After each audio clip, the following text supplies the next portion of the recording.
Hello, hello, hello, my loves. How are you today? I am so grateful that you are here and that I am here and that we're doing this. And it's so exciting. Um, wow, what a fun challenge this has been, at least for me so far. I know that you've been telling me the same on our one on one coaching calls. I would love for you guys, maybe as you're watching this today, post something in the group. We're 3 weeks in, yeah? So maybe make a little post about what has this challenge done for you before or so far? Have you had some big shifts? Have you had some big realizations?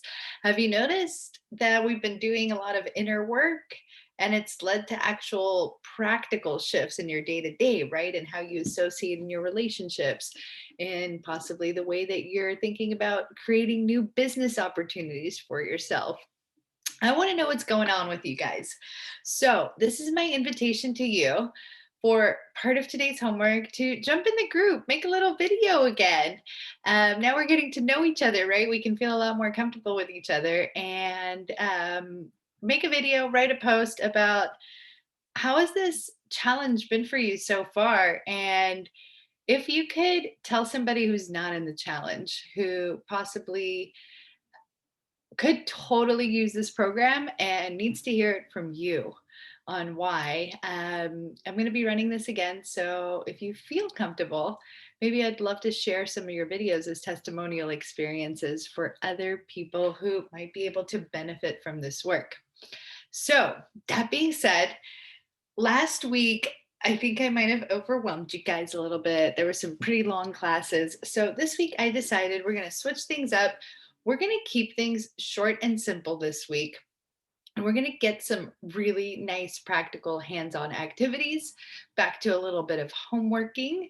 And so I'm going to keep today's lesson pretty short, give you a little introduction to today's work, which is Wabi Sabi and failure, goal setting and failure, really, and how to utilize the Wabi Sabi philosophy, the Wabi Sabi approach when we're looking at life and when we're looking at the possibility that we might fail, right? So we're building up awareness. We're seeing what's holding ourselves back so far in this challenge, why we haven't done the things we've been wanting to. We've been discussing some of the things that we do want to do or we do see ourselves and why we're not stepping into those actions. And this past week, we learned how to process, be with, and sit with difficult emotions. So, putting all of those things together, this is the part and moment in this challenge where things are going to start to shift for you guys. And we're going to actually start making some really nice, actionable steps that you're going to use for the next 3 weeks to not just make inner changes and not just think about yourself from a place of worthiness and self love, but also to start affecting outer change in your day to day. And, it's kind of like we could be a monk on a hilltop all day long, sitting around meditating, and that's phenomenal. And maybe that works for a lot of people. But for most of us, we want to meditate, do our monk thing, and then get out into the real world and play and have experiences and enjoy life and start our businesses and pursue new partnerships or mend old partnerships that we already have. And so, all of this inner work that we're doing, it's like, yeah, I could keep it on the hilltop in the monastery and no one will ever know about it. Or I can go out into the real world and see what I've been working on. And when we do go out into the real world, and when we start trying out our new tools and skills and thoughts and feelings and emotions and getting into that state of being confident and vibrant and loving ourselves through it all, still, we're bound to fail. Y'all, what is this world that we're living in, right? And so this week, and especially today's class, I really want to introduce you to a new way of looking at failure. Because what I'm going to do this week is actually just come to you live on Tuesday and Thursday instead of Monday, Wednesday, Friday. Shorter lessons, maybe a little bit more longer homework, but really take the time to do that and integrate these ideas into your body, right? Into your physiology, because on Thursday, I'm going to give you a goal setting technique that I use, and you're going to set goals for yourself that you are 50% likely to fail at. Big, bold, impossible goals. And I'll tell you why. But today, I'm just going to prepare you to do that, as I've always been doing, right? From the inside out. So I'm going to go ahead and get this party started. Presentation should be pretty short today. And I'm going to share my screen with you, and we're going to talk about the Wabi Sabi approach, goal setting and failure. So let's go through a couple definitions from some really nice authors. I included these names because if y'all choose to, you want to look into Wabi Sabi more, just Google their names, and there's some really great books, materials. I didn't want to overwhelm you with extra resources, but really great authors on this topic. So Leonard Cohen said the most conspicuous and characteristic feature of what we think of as traditional Japanese beauty. It occupies roughly the same position in the Japanese pantheon of aesthetic values as do the Greek ideals of beauty and perfection in the West. Andrew Juniper said that wabi sabi could be explained as if an object or expression can bring about within us a sense of serene melancholy and spiritual longing, then the object could be said to be wabi sabi. And last, but not, oh, I'm sorry, two more. Richard Powell, who's an author, educator, and psychologist, stated that wabi sabi nurtures all that is authentic by acknowledging three simple realities: nothing lasts, nothing is finished, nothing is perfect. And Simone G. Brown, author, healer, she's a feng shui expert, said that Wabi Sabi describes a means whereby students can learn to live life through the senses and better engage in life as it happens rather than be caught up in unnecessary thoughts. So here's my basic take on Wabi Sabi. Basically, it's a concept that emerged out of Japan, and roughly translated, the concept of wabi sabi can explained as highlighting imperfections as that which makes the object itself so beautiful, so unique, so much more useful, much more pleasant. Also highlighting the simplest forms of life, right? Not the big exciting moments, not that a cup like you see on this presentation has to be absolutely ideal and perfect, but sometimes it's the little etches and the places where it's molded and there's certain imperfections there is the actual beauty of the object itself. So in a way that this is really practically shown or described is in Japanese culture, there's a custom that if you have a bowl or a dish, a plate, so to say, and let's say it cracks and breaks and falls on the floor. So it actually does not mean that that item is meant to be discarded. It is actually what is done is that that item is taken, and then they'll usually use either gold or paint or different varieties of mediums to close in that crack, highlight it, and almost put it on display as if the fact that that broke and was sealed and brought back together is what gives that object the most ultimate beauty. And this idea that here Richard Powell talked about is really tied into authenticity, right? And I want to kind of bring this into the practical exploration for us. Our authenticity, oftentimes the things we fear the most are those things that are truest to ourselves about ourselves. And we go on to deny parts and aspects of ourselves. But when we can embrace this idea of wabi sabi, we are no longer seeing anything, any part of ourselves as permanent, right? Some of these quantum physics ideas that we've talked about, how we literally can change our physiology, our chemical makeup, what our cells are made of, depending on what we're concentrating on, like the Dr. Emoto water examples, right? Nothing is permanent, either, even ourselves, nothing lasts.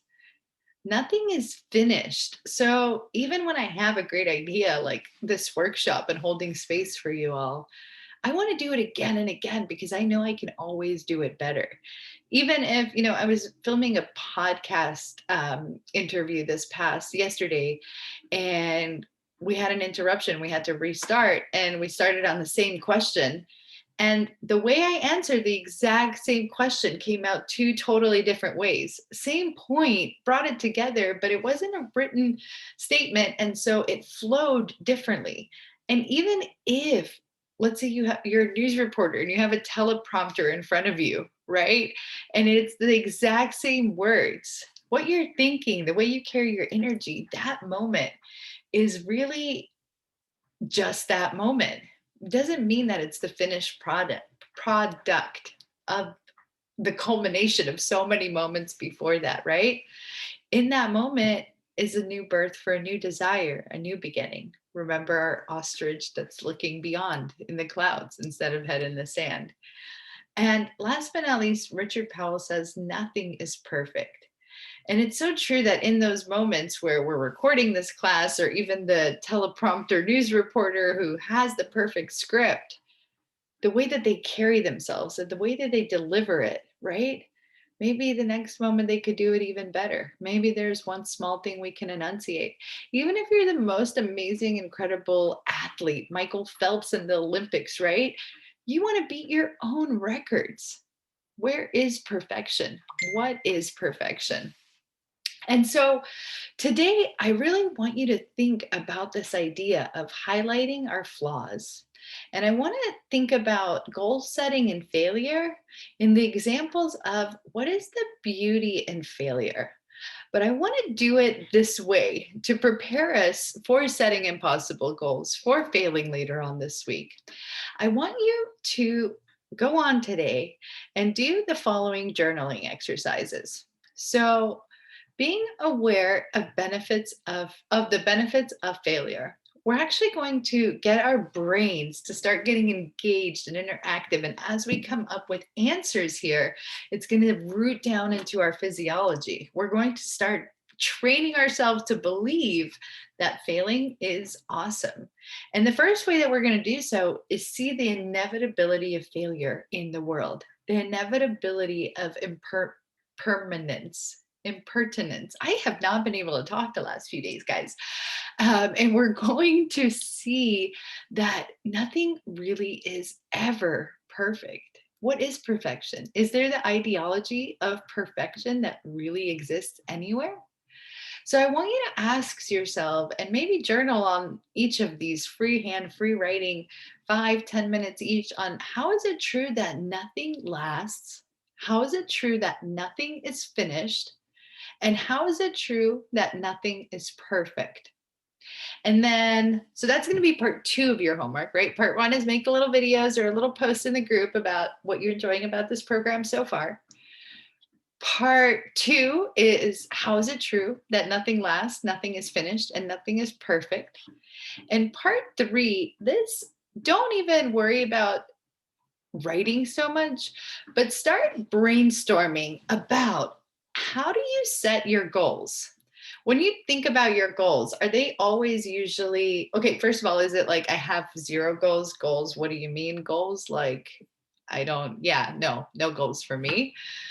Are you like, oh, I only set goals for like, oh, I know if I need to go on vacation and I need to save $5,000 for that trip, then I'll set a goal. But I really, unless I'm really inspired, I never set a goal.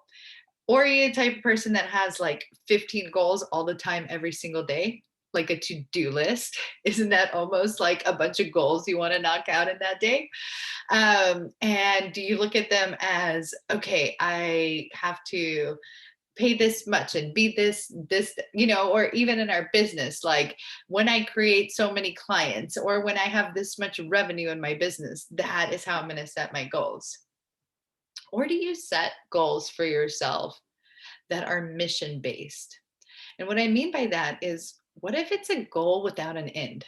What if it's a goal that leaves you on a mission for the rest of your life? How can you think of goals that fill you with creativity and purpose and drive that have so many steps along the way, but none of them are really a final goal, right? Kind of like, how is it true that nothing is ever finished? And how is it true that you may never ever reach this goal? And how is it true that even if you reach this goal, or even if you never reach this goal, even if you never reach your mission, life, value goal, how is it true that you will feel complete, worthy, and satisfied along the way? Now, that last one's a little bit of a trick question, but just think about it. How it may be true that I'll never reach my mission goal and still feel completely satisfied along the way every day? And so this is going to really be a really fun prerequisite to our class on Thursday, and actually creating and setting some impossible goals. And then next week, we're going to really, and this weekend in our group coaching, we're going to really come together and see, how do we get those actual impossible goals to become possible for us? And the answer for that is going to be in next week. Flow, grit, resiliency. We're going to get it all done, y'all.